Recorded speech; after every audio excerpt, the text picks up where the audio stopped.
So everybody knows I used to listen to Tech Nine a whole bunch back in middle school and back in high school. I don't listen to him as much as I used to, but I still got love for Tech Nine. Like there's like random songs I still listen to here and there, but yeah, we're gonna watch this video and I'm actually extremely interested to see his opinions on all these. So which side of that? And we're gonna play along too. Once again, I worked with both of them. Flex. That's a flex. That's a flex. Holy moly!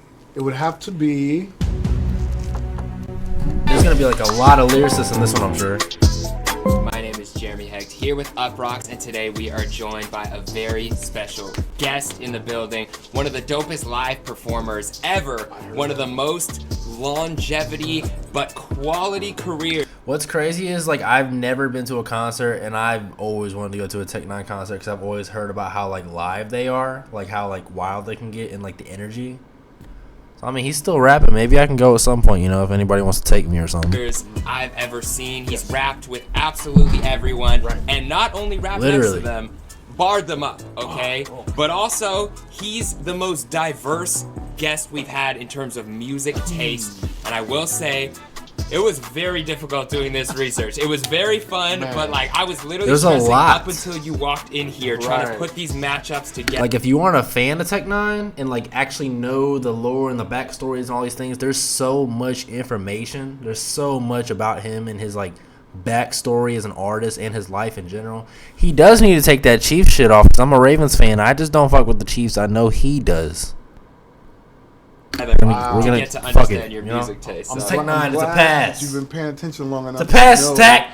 That it's a broad thing happening in my head. It is. When it comes to music, you know. Well, this show is where music meets tough decisions. So I'm going to be giving you 2 songs at a time, having you make some very difficult decisions based on your music taste, so that I can hopefully understand your music taste well enough that at the end I can guess the song that you wrote down as your lifetime anthem. Was that a difficult decision for you to make? The way it was brought to me is that if you had to listen to it on an island for the rest of your life, what would it be? Yeah. Okay. I knew it immediately. And that's been a song that, if you had that question, that's been for a long time your answer? For a long time. I even play it all the time during our family vacations. Okay, so this first round, you said that both of these groups in different ways allowed you to feel comfortable being yourself, being weird. Hopefully we don't get copyrighted. But which song do you like better?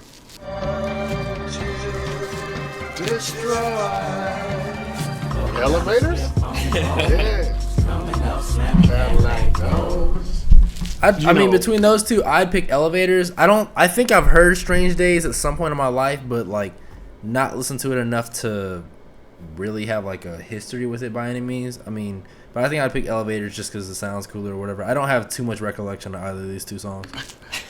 I'm gonna have to choose Strange Days, man, because I had a feeling he was gonna say that. That's my whole being. The reason why I came up with the name Strange Music, because I'm a crazed Doors fan.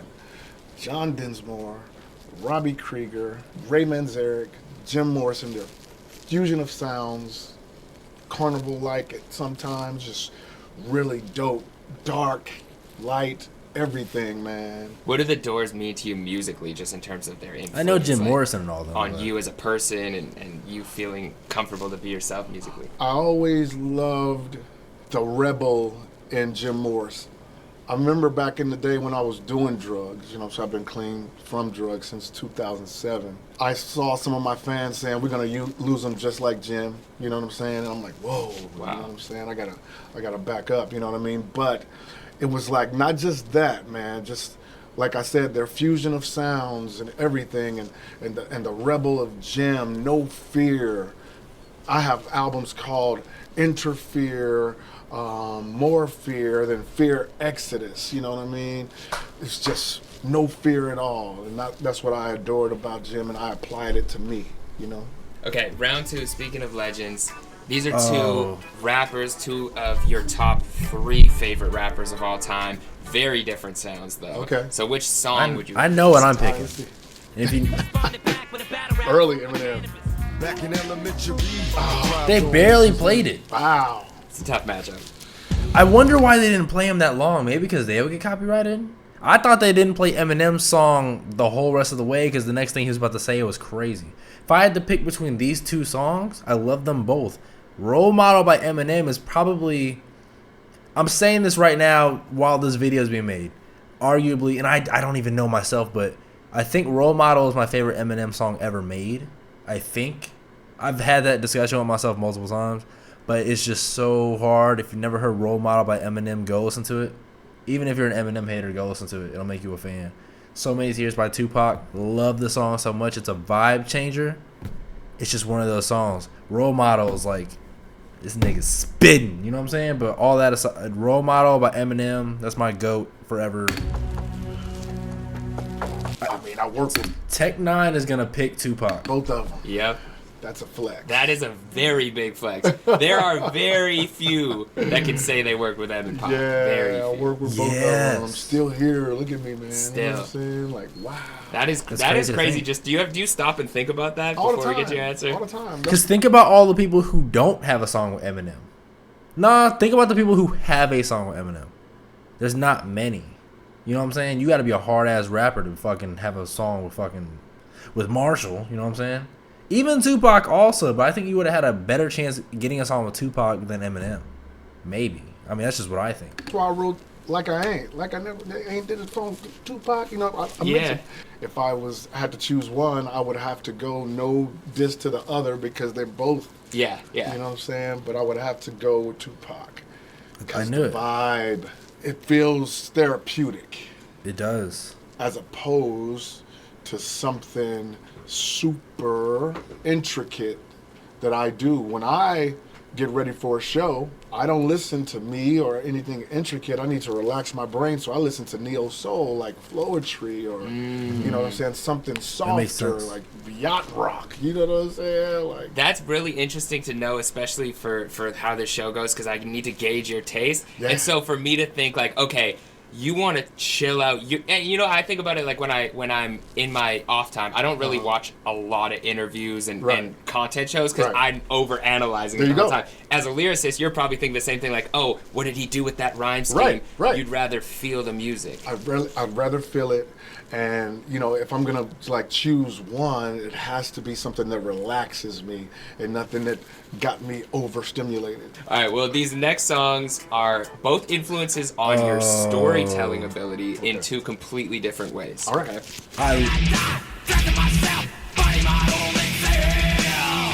Oh my God. She was just like a doggy on my phone. You know I gotta choose Show Dog. Let's go. Too short. See, I would have picked One by Metallica just because I fucking love that song. I don't know why. Freaky Tales is hard too. But I don't listen to a whole lot of Too Short. I've tried to. But if it was between those two, I'm picking Metallica. I had never heard anything like that. I'm You an know what I'm old saying? nigga. That raunchy. I mean, I started with Rap Dirty at the very beginning of hip hop. You know what I'm saying? Blowfly, but Too Short, it just got super raunchy that I couldn't even listen to it in my house. It would have to be the neighbors. You know what I'm saying? Motherfuck you, damn shithead bitch. You know, it's like what? You know what I'm saying? Here's a fact. My dad looks just like Too Short. I was gonna say it a second ago, then I was like, nah, my dad looks just like Too Short. Maybe I'll show like a picture of him on a video or something like that. But yeah, Like for real. So I would really have to. Too Short's my dad. Because it taught me that I could be free with my Speech. speech. Yeah, free speech, man. It's about that. That's dope. So after that, were you writing bars differently? Like, Yeah, we all were. I think we all were. We didn't hesitate to say bitch or hoe, even though our parents didn't like it. You know what I'm saying? yeah. You never ever do a dialogue with a psycho bitch. You know what I'm saying? What's my Yeah. favorite word? Bitch. You know what I'm saying? He is a fixture in the game. Yeah. Him and 40. But Yeah. that's also good to know with your music taste too. You like a little funk in it too. Yes, sir. You can have some groove. I do. All right, these next ones, just two classics, but sound completely different. Okay. oh, I know. Wait and Bleed. That was a Beatles song. That wasn't Eleanor Rigby, was it? Yeah, it was. It was? Yeah.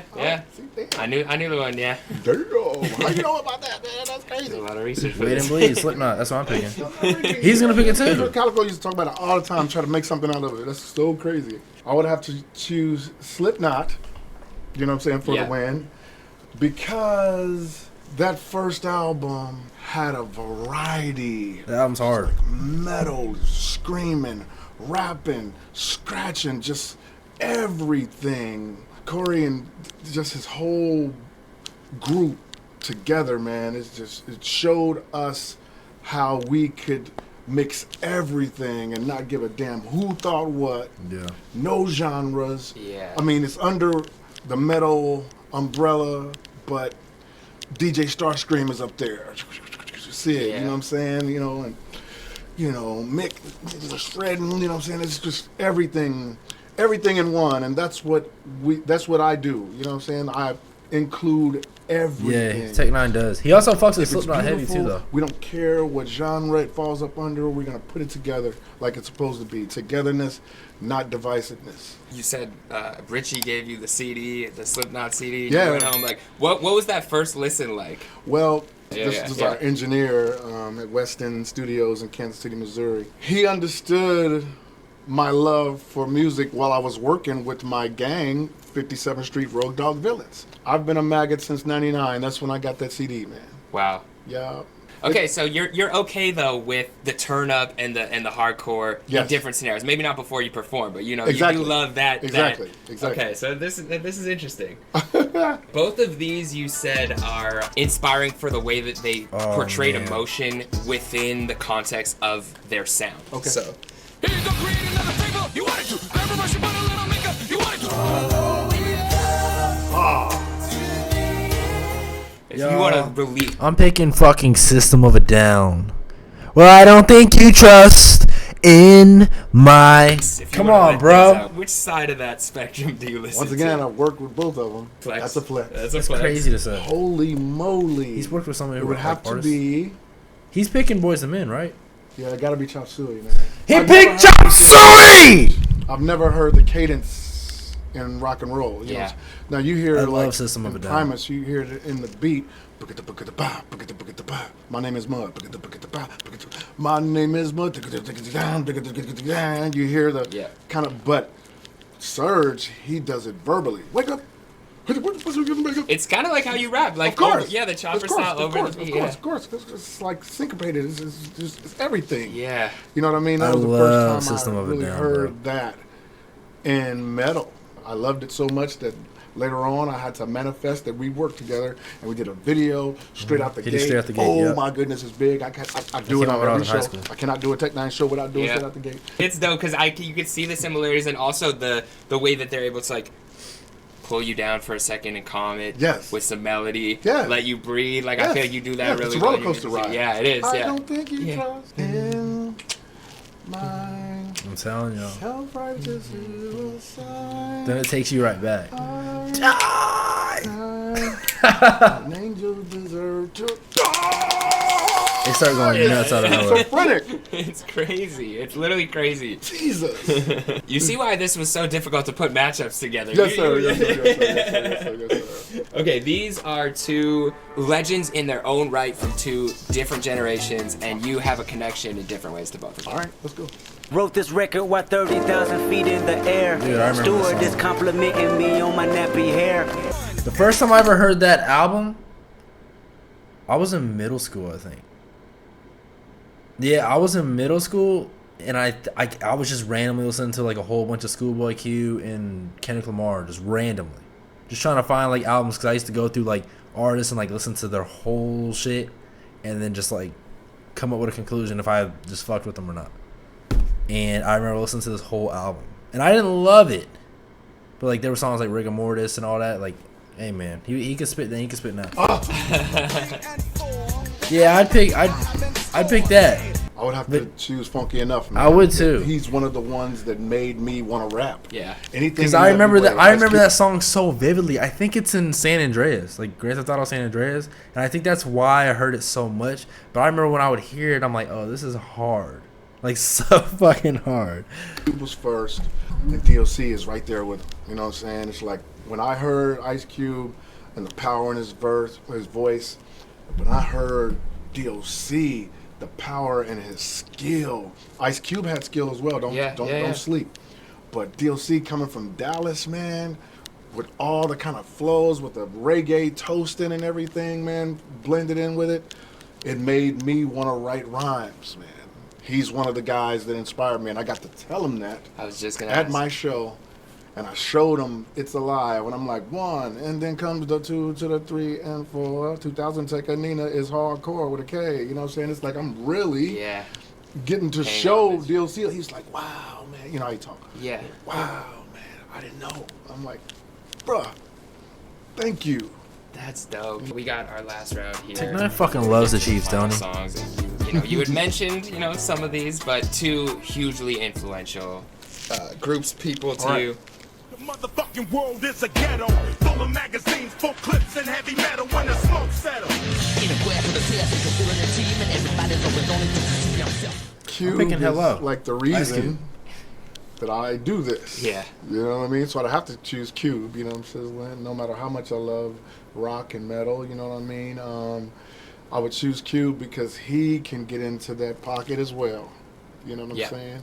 He was the one that made me want to write a rhyme. Here's a little something about a nigga like me. You know what I'm saying? Just like voice is so massive, and the ability to tell stories and make you dance and do a #1 diss track. Every facet of an MC. Yeah, man. Yeah, No Vaseline is one of the greatest disses Such ever. a person to want to It's follow. top 3 man, for in sure. life, period. Yeah. And I got to tell him thank you. You know what I'm saying? So I had to choose Cube. Okay. Shout out to Cube.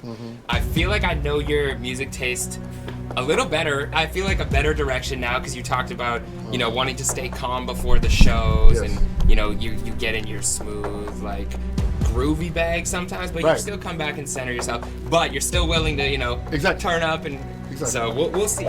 We're at the part of the show where I have to guess Tech9's life anthem, the one song that he would listen to over and over again if he were stranded on a desert island.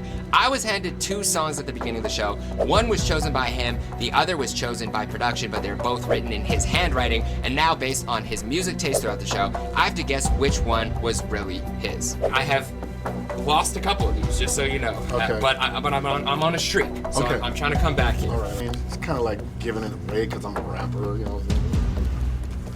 Boom. Grandmaster Flash, baby. The Message. So we are going to listen to a bit of both. Like beatboxing on another level. Yeah, this is high-level beatboxing. I remember him from Don't Worry, Be Happy. Now, song number 2, I will say, we had 2 short ins. Speaking of short, he said that he didn't know if there's a song that could top this in hip-hop total. It wasn't his life anthem, but he did show a lot of love, and of course this is one of the foundational songs. Well, this song is like talking about life in the gutter. Yeah. Or in the ghetto. You know what I mean? And a lot of people that are poverty-stricken can relate. I was poverty-stricken, my whole family, So a song like he talks about Message, a lot. we can relate to because we've been through it. That's why a lot of people, and why Too Short probably said that he don't think it's another song that can top that in hip-hop. That's a big statement because it's a lot of our reality. All right, well, we got to listen to some of this song. The poverty-stricken mind frame. It's like a jungle sometimes. It makes me wonder how I keep from going under. I know the song. She went to the city and got Social I Security. picked that, but He said, he's Social picking that. Security. Social Security. Yes, I know. That's the San Andreas too, I think. Social Security. Social Security. How giddy Social was he? Security. But I've always just known that song. Social Security. Melly Mel. I don't think I can go against. I would be It's the Message. thrown for an absolute Grandmaster Flash. loop, which I'm okay being thrown for that loop. Okay. If that happens, but this is actually tough because I've had people play Nonchalant on the song that they actually picked. Oh yeah. And you were playing Nonchalant. I don't know, the game that you came in strategically here. Oh, but I'm totally tuned in to the rap because I'm a rapper. Yes. Right? Yes. So Yes. I have He's to telling him. roll with the fact that the message means so much. You said you're playing it on family vacations. I imagine that, the uplifting nature. But also He just told him! I'm going to go with the message. Damn, man, I thought you was gonna do the opposite because I'm Bobby McFerrin. You know what I'm saying? I'm the Bobby McFerrin. He faked him out. I told you it was brought to me like I had to listen to this over and over. He fell for the bait, and so did we. Tech9 just faked us out. Holy shit. Over on an island forever. You know what I'm saying? It's not gonna fucking be the message. Social Security. See, I thought about that. I was like, there's no way he's gonna listen to that forever. The other song's more like relaxing on an island. You know what I'm saying? I don't even know if I listen to an Eminem song on an island. Well, you know what I'm saying? Like just one song forever. I'll go crazy. Oh, he faked this out. Social Security. Bobby McFerrin, you listen to A Day of Song though. He's an instrument, man, and I even said that while he was doing it. He's an instrument. Look at, he's tapping his feet. You know what I'm saying? You got me. This guy's acting like, oh yeah, I recognize this guy from somewhere. Yeah, I remember him from Don't Worry, Be Happy. His feet is tapping, just totally in tune with music, huh?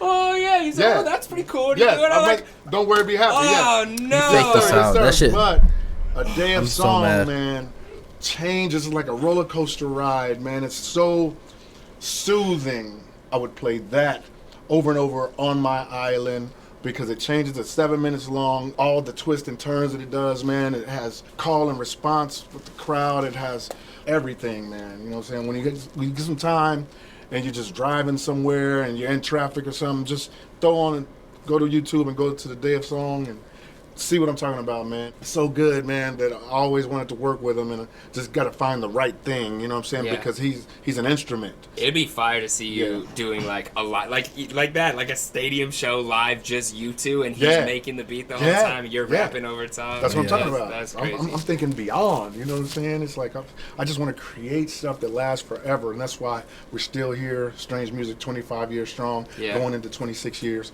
Album's out right now, you know what I'm saying? It's a brand new album. It's called 5816 Force, just dropped, got Wayne on the hook, you know what I'm saying? Who gets Wayne on the hook? Crazy. It's a blessing, man. And I love music, and I love what we just did, man. I've never done anything like this before. It was amazing, and I loved it as well, but I'm still kind of not over the fact that I lost. I thought you had it because you said about to punch a hole in my wall about it. I thought you was about to say it. And the crazy thing is, if it was just, I need to just stop, like, I actually need to put these headphones on and just noise cancel out anything that you're saying during. Right. Because this happened to me before. I bet you at the beginning I said I'm a rapper. Yeah, you're so like a rapper. This is kind of giving it away because I'm a rapper, and it's kind of like giving it away because I'm a rapper. And I'm like, oh, he maybe gave it away. He did that so bro. As much as I love this experience, I will need some time to recover. Yeah, so did I. Yeah, but thank you so much for your time. Thank you, man. And really appreciate it. This was dope, man. This was dope. Thank you, bro. Bro, I love Tech-9. That was a good ass video. I can't lie to you. I'm about to listen to Tech-9 all this week. I'm about to get back in.